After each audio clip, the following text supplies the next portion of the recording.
Hello, companions.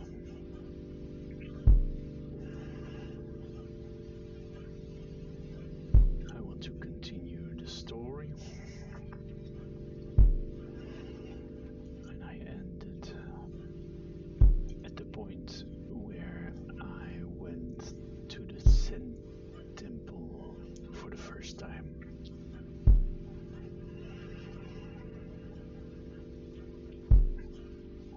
I was switching off all the time, and when I did this in public, people would say, "Are you alright? Do you need help?" So I framed it as meditation. So I'm just meditating. And then it was okay. I remember I would really get dizzy and disoriented, and I would just sit down until it went away.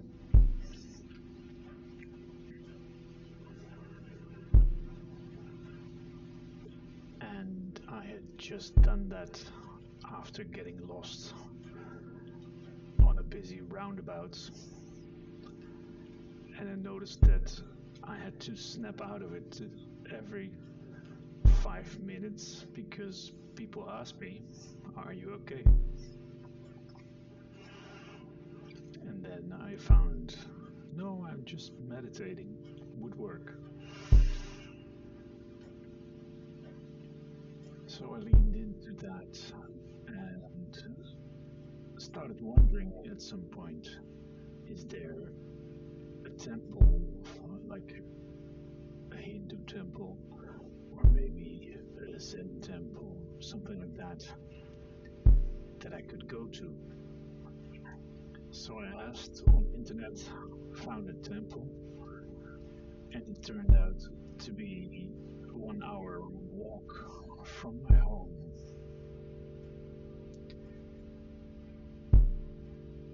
So then I had only one problem: remember to go there and keep remembering. And then when I get there, remember what I'm doing there. So at this time, I was learning to manage how to live without memory.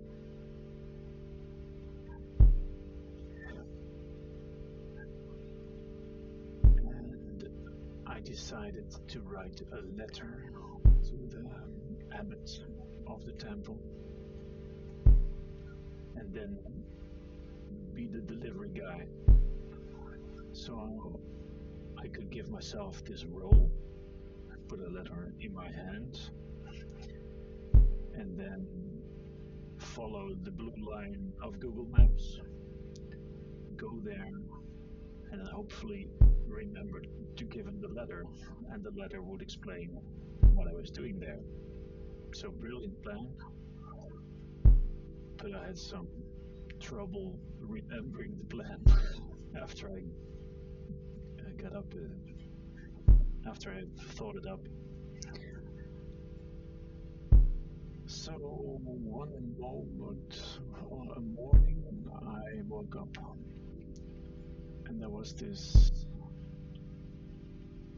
text that I had read maybe 20 years before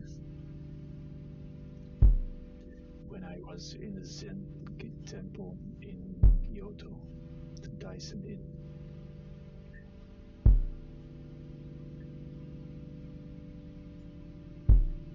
And this is a weird story in itself.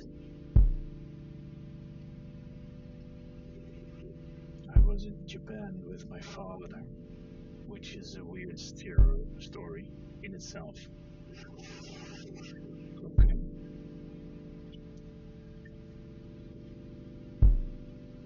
Um,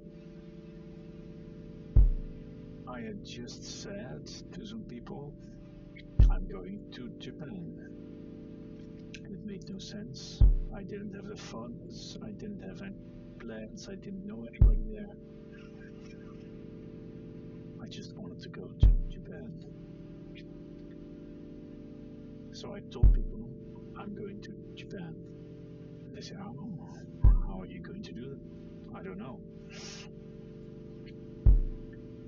And then maybe a week after, my father said, I went with your brother to New York. I want to go somewhere with you. Where do you want to go? Well, that was easy. Japan.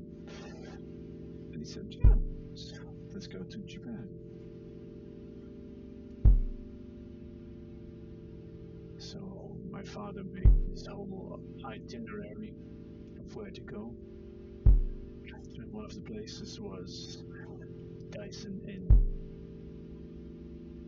And I had taken candies from Holland. And we kind of had a game that the person that was the most friendly, the most interesting, helpful, whatever, would get the candy. And it was a fun game because then the whole time you're saying, oh, was that person more helpful? Was that more interesting?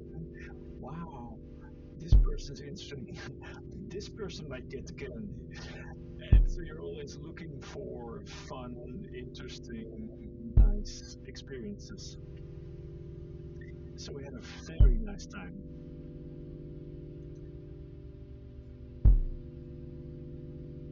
And we were walking into the temple. I didn't have any candy with me, it was in the car.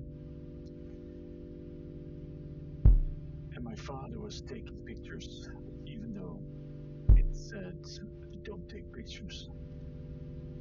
So I was waiting in line pretty demurely. It was a huge line of Japanese people. And at some point the line moved into the temple. And there was a small monk sitting across the room. And at some point he saw me and beckoned to me, come here, come here. So I left the line hesitantly, you mean me? And went over. And on the way over, I saw a wall, and there was a beautiful text written there. It was, this is my beginning.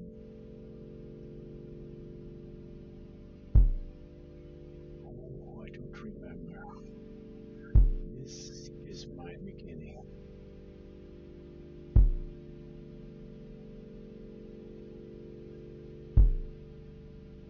I'm drawing a blank. Oh, no. I knew it by heart for a long time. Obviously not anymore. Maybe it comes later. And it was a Zen poem, but it struck me. So I told him, that's beautiful. And he said, where are you from? So in my best Japanese, I said, Oranda des. I am Dutch. And he launched into a Dutch text.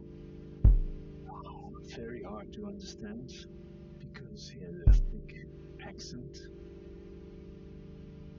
But I could clearly hear it was Dutch. Now we'd been there for 2 weeks and hardly anyone spoke English. So Dutch was not what I had expected.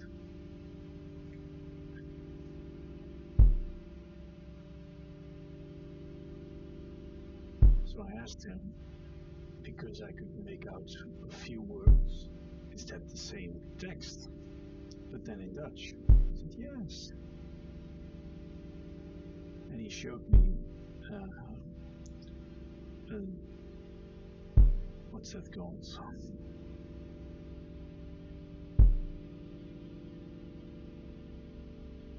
Organizer with plastic sheets and papers in them, in Dutch, in French, in Bulgarian, in Chinese, in Japanese, the same text. So I asked him, wow, is that like the teachings of your master?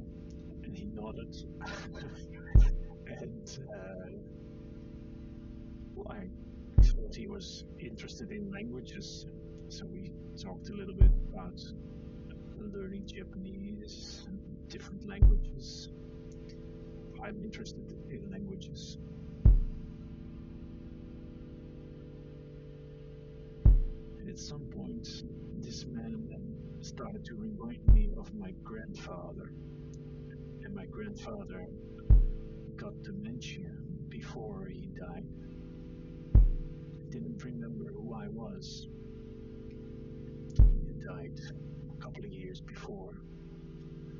And I'd never gotten to say goodbye because he didn't remember me, and this affected me emotionally. So I didn't go visit him anymore because it felt like I was just torturing myself. He didn't remember me. And I regretted it a little bit, that I was so proud, maybe, that I couldn't take that he didn't remember me. I thought we had a very good connection.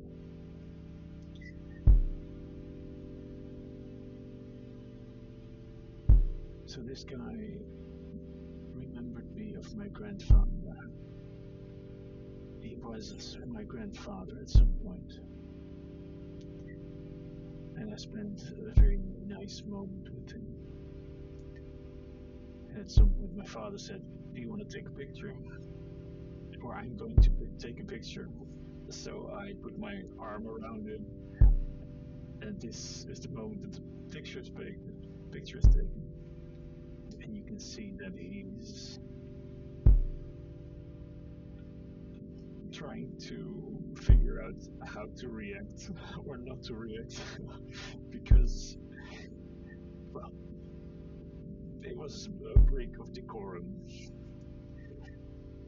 but I just felt very close to him. So then we left. We got to the car and I saw the candy and I was like, okay, nobody is gonna beat this guy. So I want to give him some candy.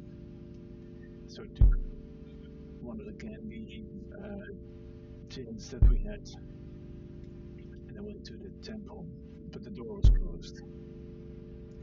So I knocked, and the little door went open in the door.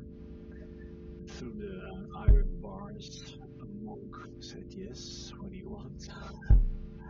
More friendly. And I said, I wanted to give something to the monk that speaks all languages. And he thought a little. I said, the head monk cannot see you now right now. He is conducting the prayers.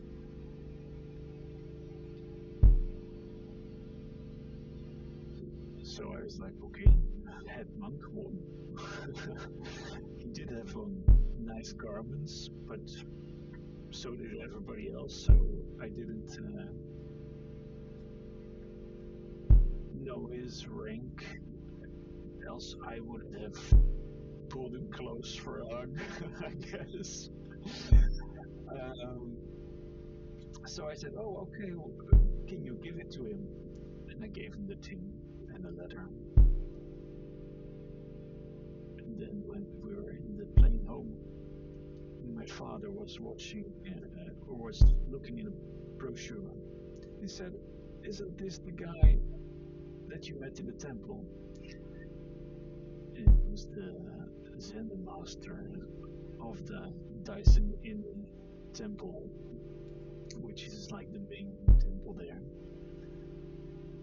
And he turned out to be a very famous Zen master, Soen Ozeki, who had television appearances and was just very well known. I didn't know him. And actually, I'm very happy I didn't know who he was, because I would have asked him something stupid about Zen, and now we were just two guys. Anyway, he sold me that text that I can't remember right now, and after my stroke, this text was kind of haunting me, because there was a line in there: if I can't endure today, right now, when and where can I? So if I can't endure here and now, then when and where? Such a simple question, but it flips the script. If you think you're suffering, and you're trying to get away from here and now,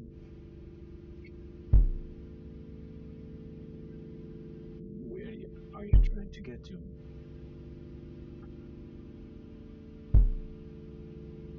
So this text I wrote down, I knew it by heart then, and made a little letter for the head monk there, saying this is from the head monk in Kyoto, Dyson Inn,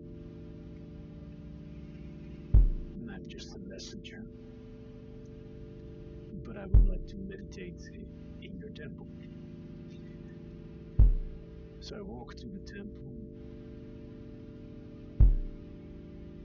I think I was already on clogs then. At some point I found that clogs gave me more balance, but I don't know.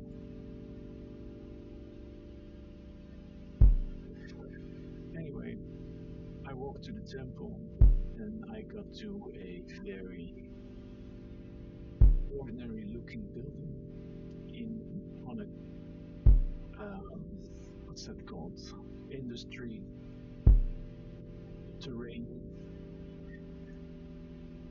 where there was several businesses and several self-help things, but this was one, number 72, I think. And I looked inside, it was dark, and then I saw some movement, so I knocked. Two people came to the door, plain clothes. So I said, is the temple open? They said, no, we're not open, but do you want to come in? I said, yes, please. And is any of the monks around? And then the guy said, well, I am the abbot. This is Raisa, the honorary rights and stuff like that. Two titles. And I said, well, then I guess this is for you. So I gave him the letter.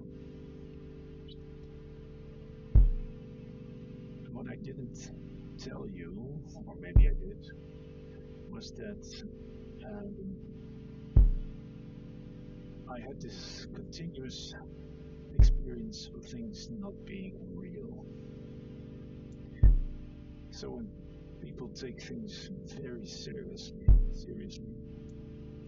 and you have this experience of things not being real, you laugh, or at least I did. Doctors do not like that. Officials do not like that.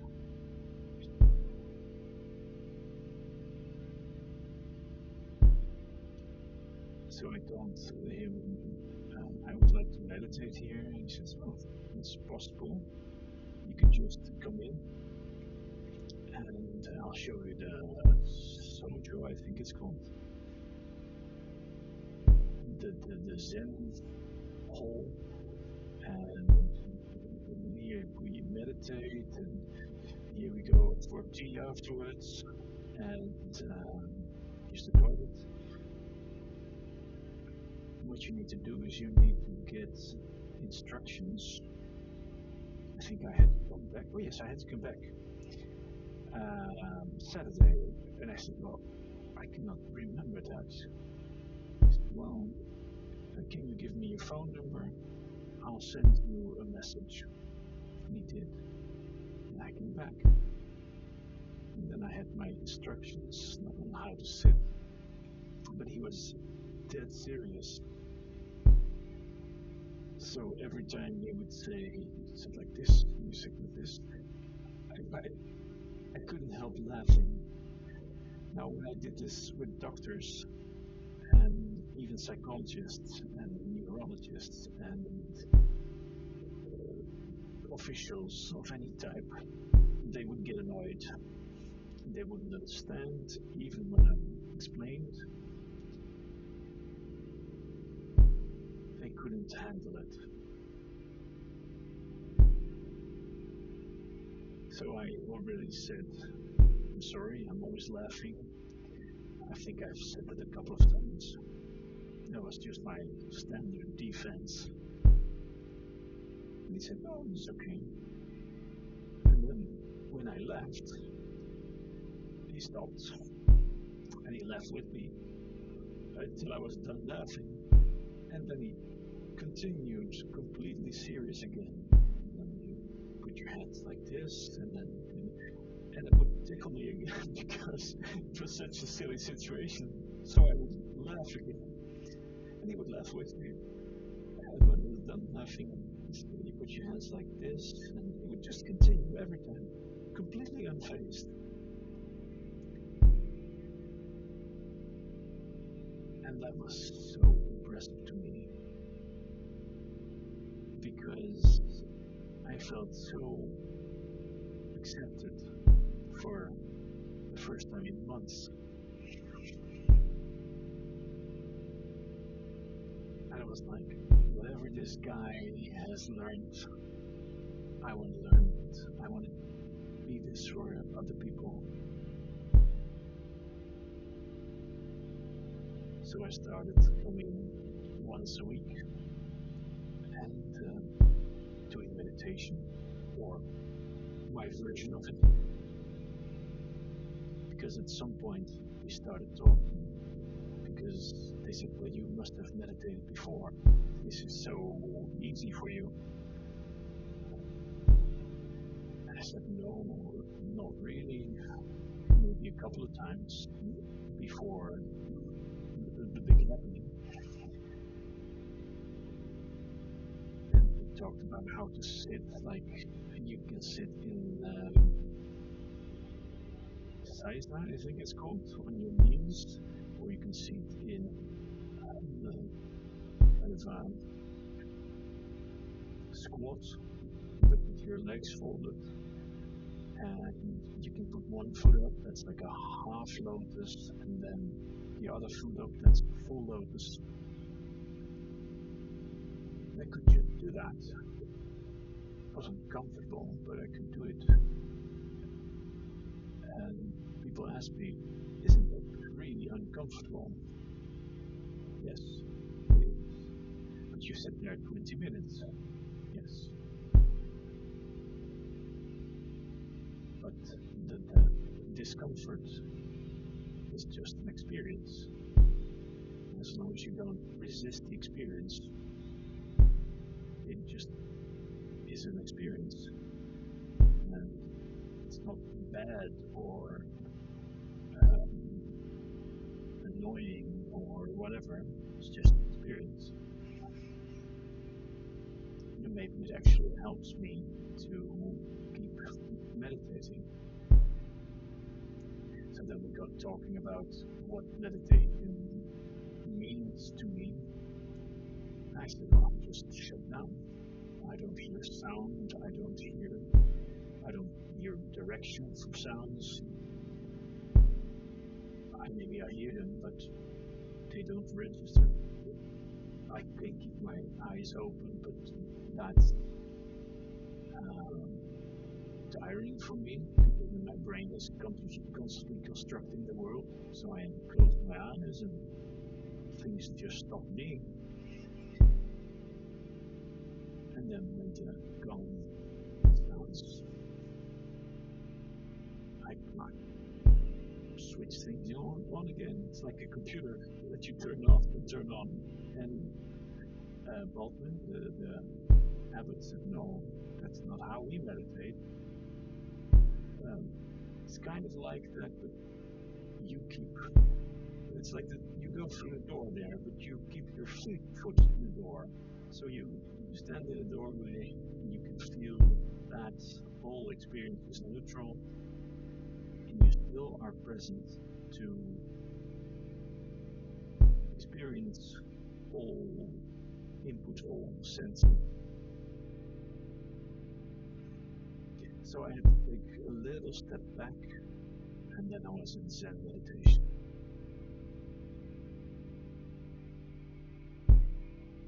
And that was very interesting because when you do that, things start happening. At some point, I was meditating and I was crying like crazy, snot going everywhere. So I said, sorry, I don't know what happened. And he said, no, perfectly all right. We all have that sometimes. Okay. And I remember I was there for they have a special day where they meditate 5 times a day or something.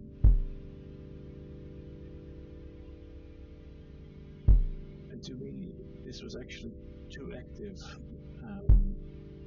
I cheated and meditated a few times in my own way for 20 minutes here, 20 minutes there, between meditations, because else I couldn't keep up. So I was trying to express that as some people were coming from life and trying to slow down. I was slowed down and I was trying to speed up a little bit. I was coming from the other side. But there was very little social skill left over, I guess. So in the years after that, I kind of grew up in the temple because this was almost my only social gathering once a week where we had tea and we talked. And I got to practice being a normal human being again.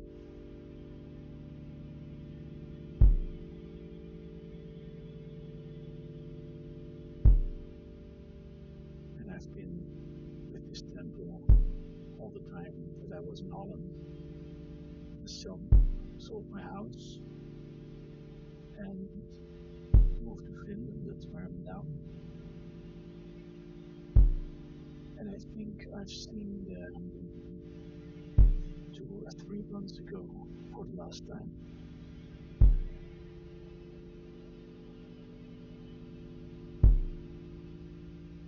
So that was a big part of my life for a while.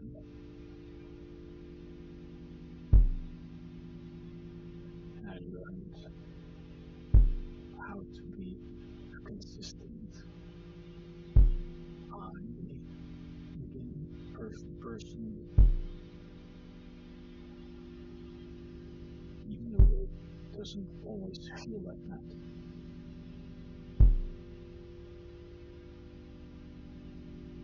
It makes it a lot easier to talk. Say hi.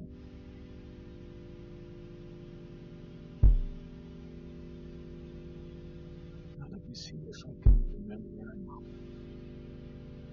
This is my beginning. life is training for myself, even though failure is possible. I am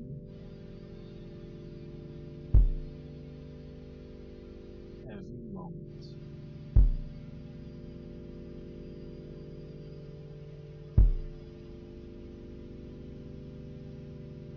equal to everything. It's equal to everything. I'll look it up because I'm looking at it now.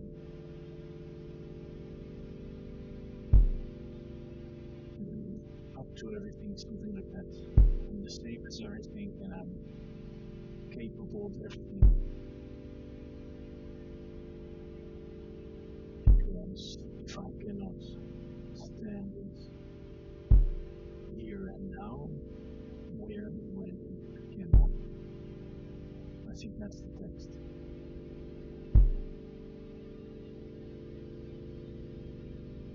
This was a text that kept me going for a while. There was another text of a Vietnamese Zen master called, you don't say it like that, Thich Nhat Hanh. There's a few H's in there. It's Vietnamese. It's pronounced differently. I have no idea. This guy was exiled and started a village in France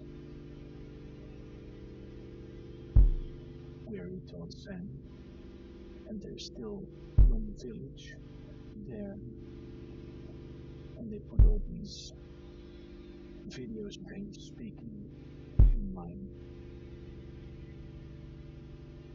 And there was this one gathering of the satsang, the sangha, sorry, the people of doing Zen, singing a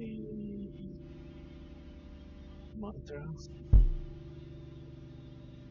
of Avalokiteshvara, which is the Buddha of compassion, I gathered. And it's just the name of Avalokiteshvara, Avalokiteshvara, etc., going on to a certain melody.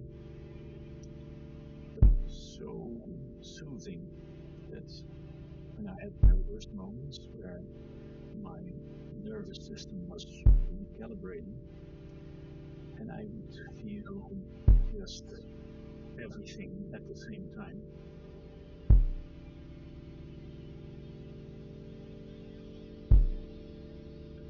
All emotions, so also the bad ones.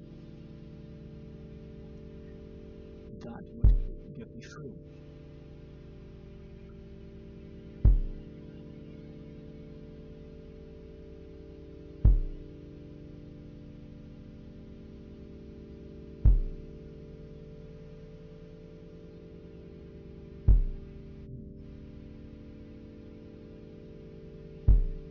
I'm over my time, but there's no stop. I thought I might be. Okay, this was a bit longer one, and obviously there's not going to be a stop. The timer's not working. But my internal timer said, this is too long. So I think we've been committed for 35 minutes. Time to stop. I'll look up lines to text. Start there next time, as well as the beautiful text by the Vietnamese master that helped me a lot. And then next time I will tell you, I guess, about Bulgaria. Maybe at first about texts, because I wrote a lot of text. Because I did have the